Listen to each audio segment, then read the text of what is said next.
Islam and the Environment. 7. Clean air and sacred breath.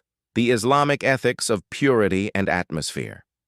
Few things are more essential to human life than the air we breathe, and yet this vital gift is often the most neglected in conversations about sustainability and ethics.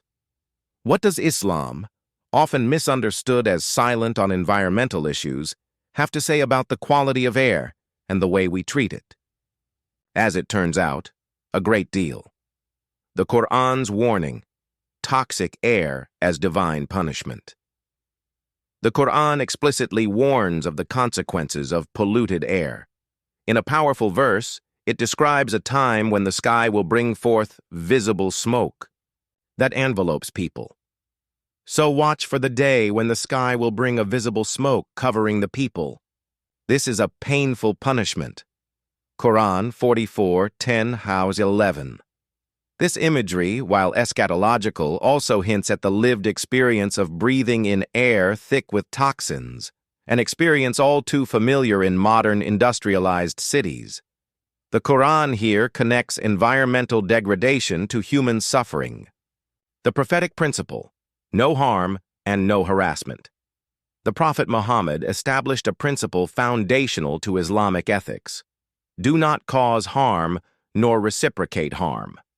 This legal maxim is profoundly relevant when applied to air pollution. Emitting toxic fumes, smoke, or unpleasant odors into the shared atmosphere directly harms others, violating a core Islamic teaching: smoking and modern pollutants. Though tobacco and industrial pollution didn't exist in the 7th century, the principles that prohibit their harm are timeless. Smoking harms both the smoker and those exposed to secondhand smoke. Extrapolate this to the scale of urban smog and carbon emissions, and the Islamic imperative becomes clear. What harms the health of the community is morally unacceptable. Urban planning in Islamic civilization. One of the most overlooked achievements of Islamic civilization is its advanced urban planning guided by environmental values. In cities such as Baghdad, Cordoba, and Cairo, planners intentionally left open spaces, designed ventilation systems in homes, and included green belts and gardens within city layouts.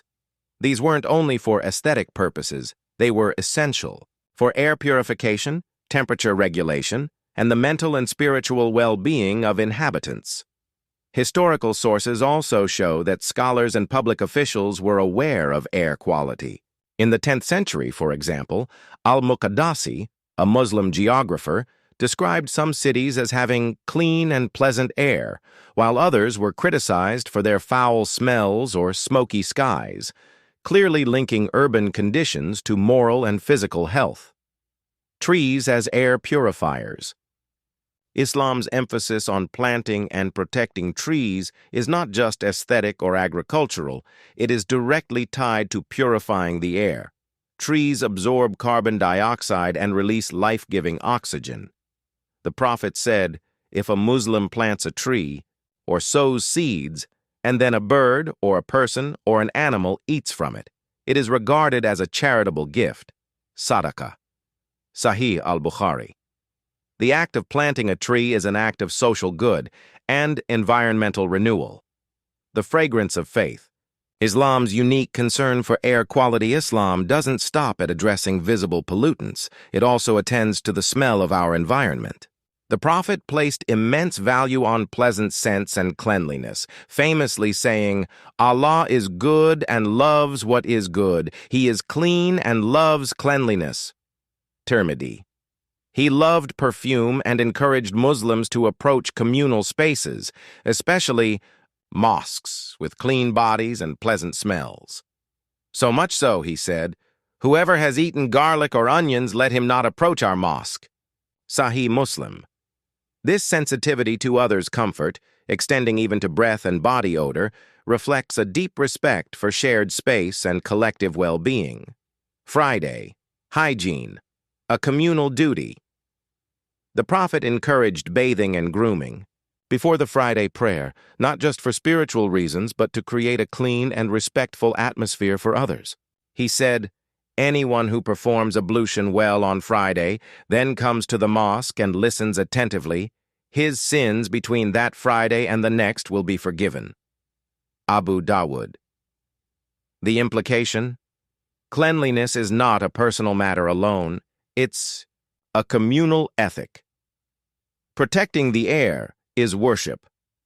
From encouraging the use of natural toothbrushes, siwak, to forbidding foul odors in communal gatherings, to designing cities with wind ventilation in mind, Islam has always treated air as sacred.